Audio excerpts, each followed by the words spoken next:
Peu de kilomètres, mais des difficultés tout au long du parcours. Voici le programme de cette 12e spéciale pour les concurrents restants. Concernant le classement général, c'est toujours Stéphane Peter Hansel, le leader de la catégorie auto.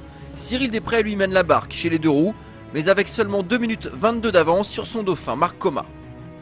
Vainqueur hier, c'est donc le Français qui a le privilège d'ouvrir la route aujourd'hui. 50 km après le départ initialement prévu, la spéciale ayant été raccourcie à cause de la crue des Rio. Et dès le départ, c'est Marc Coma qui attaque. L'Espagnol veut à tout prix refaire son retard sur son adversaire au général. Après 72 km, il lui reprend déjà plus de 30 secondes, malheur au vaincu. L'outsider du jour se nomme alors Stefan Zviko.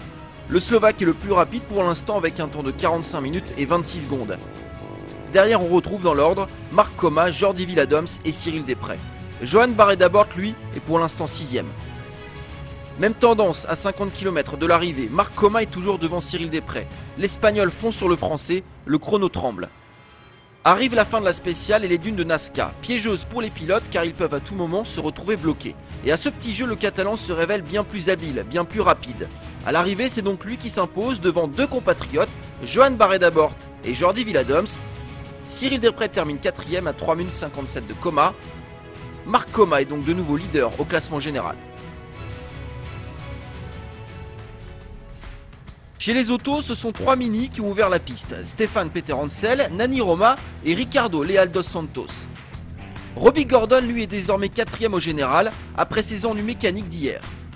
Mais l'américain de la ressource, c'est lui le plus rapide au pointage de l'intermédiaire qui marque le kilomètre 72. Il satellise l'ensemble du peloton à plus de 2 minutes.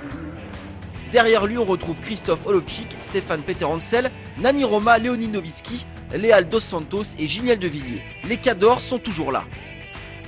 Mais les dunes de Nazca vont faire beaucoup de dégâts. Stéphane Peter Hansel se retrouve ensablé pendant près de 15 minutes. Nani Roma subit également la dure loi du sable péruvien. En fait, des pilotes mini, seul Leonid Novitski réussit à passer cet obstacle sans encombre majeur. Le Russe termine finalement 2ème à Nazca. Finalement, le grand vainqueur aujourd'hui se nomme Robbie Gordon.